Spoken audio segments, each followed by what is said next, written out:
इस channel के माध्यम से हमारे सभी दर्शकों को बारंबार प्रणाम है। मैं आप लोग के समक्ष एक देवी गीत लेकर आई हूँ, जिसे आप लोग ध्यान से सुनिएगा और पसंद करिएगा। पसंद आने पर लाइक, सब्सक्राइब, शेयर, कमेंट करिएगा।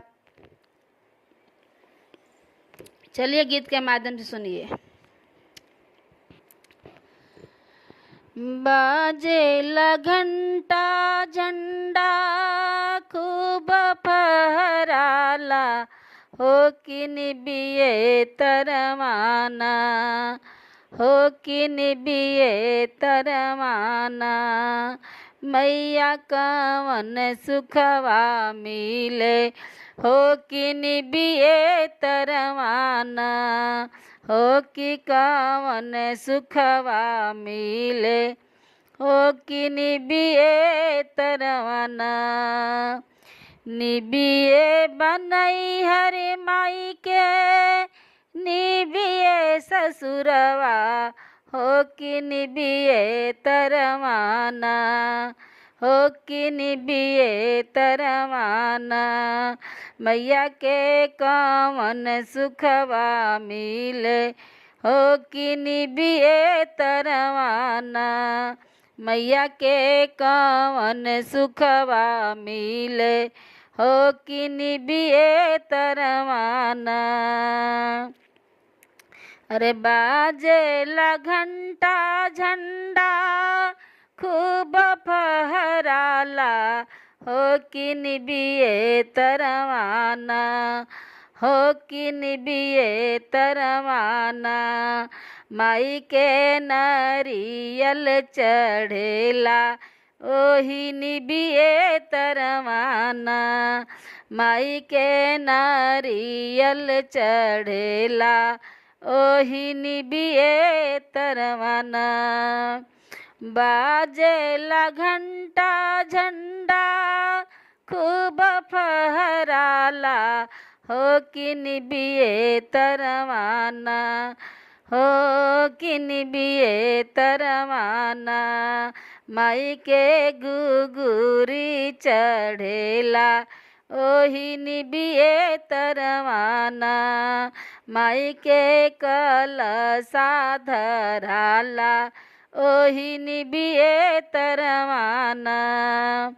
अरे बाजेला घंटा झंडा खूब फहराला, हो कि निबिये तरवाना। हे माई के कवन सुखवा मिले, ओही निबिये तरवाना। माई के कवन सुखवा मिले, ओही निबिये तरवाना।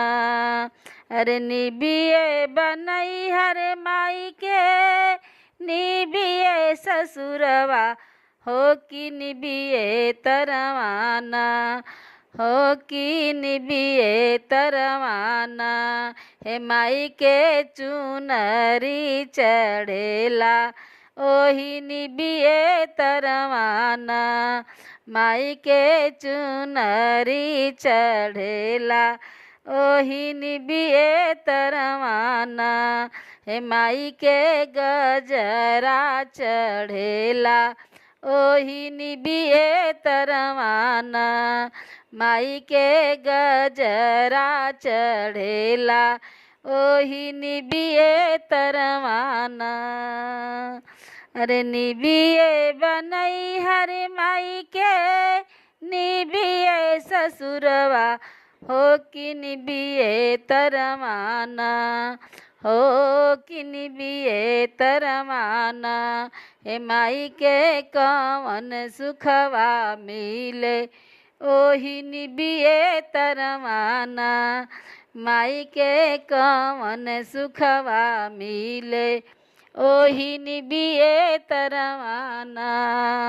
बाजेला घंटा झंडा खूब फहराला, हो कि निबिये तरवाना, हो कि निबिये तरवाना।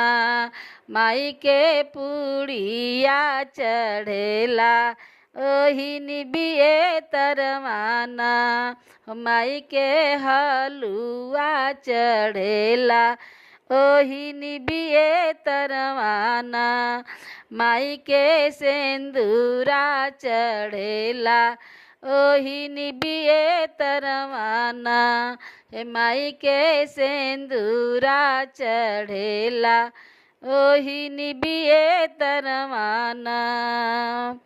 अरे बाजेला घंटा झंडा खूब फहराला हो कि निबिए तरवाना हो कि निबिए तरवाना हे माई के कवन सुखवा मिले ओही निबिए तरवाना हो माई के कवन सुखवा मिले ओही निबिए तरवाना। अरे निबिए बनई हर माई के निबिए ससुरवा हो कि निबिए तरवाना हो कि निबिए तरवाना हो माई के कवन सुखवा मिले ओही निबिए तरवाना हो माई के कवन सुखवा मिले ओही निबिए तरवाना।